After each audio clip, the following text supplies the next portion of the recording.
কৃতি শিক্ষার্থীকে আমাদের পক্ষ থেকে আন্তরিক শুভেচ্ছা ও অভিনন্দন।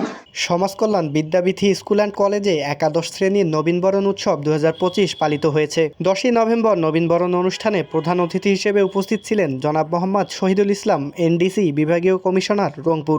বিশেষ অতিথি হিসেবে উপস্থিত ছিলেন জনাব প্রফেসর মোহাম্মদ আমির আলী, পরিচালক মাধ্যমিক ও উচ্চশিক্ষা, রংপুর অঞ্চল, জনাব মোহাম্মদ শাহাদাত হোসেন, ভিআইপি। উক্ত অনুষ্ঠানে সভাপতি হিসেবে উপস্থিত ছিলেন মহানগর বিএনপির আহ্বায়ক, ত্রয়োদশ জাতীয় সংসদ নির্বাচনে রংপুর 3 আসনে বিএনপির মনোনীত প্রার্থী জনাব শামসুজ্জামান শামু।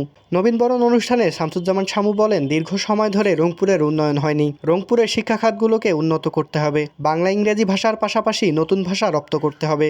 ভালো করে লেখাপড়া করতে হবে। বাংলা ইংলিশের সাথে সাথে আরেকটা ভাষা জানতে হবে, সেটা স্প্যানিশ হোক, চাইনিজ হোক, যে কোনো একটা ভাষা, অ্যারাবিক হোক। অ্যারাবিকের জন্য অ্যারাবি শিখলেও কাজ আছে অনেক, যেগুলো মুসলিম রাষ্ট্র আছে সেগুলো কাজ পাওয়া যায়। তাহলে ভাষা যদি আমরা ইংলিশের সাথে বাংলার সাথে আরেকটা ভাষা শিখি, আমরা ইনশাল্লাহ আমাদের কাজের ক্ষেত্র অনেক বড় তৈরি হবে। আমরা অনেকগুলো জায়গায় কাজ করতে পারবো। আমাদের দেশটা সোনার দেশ হবে, শান্তির দেশ হবে।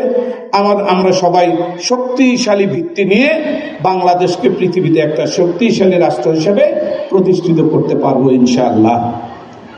তাই বক্তব্য আমার মনে হয় অনেকক্ষণ হয়ে গেল, বিরক্ত আর ঘটাতে চাই না। শুধু বলতে চাই, আমরা রংপুরের মানুষ রংপুরকে সামনের দিকে এগিয়ে নিতে চাই।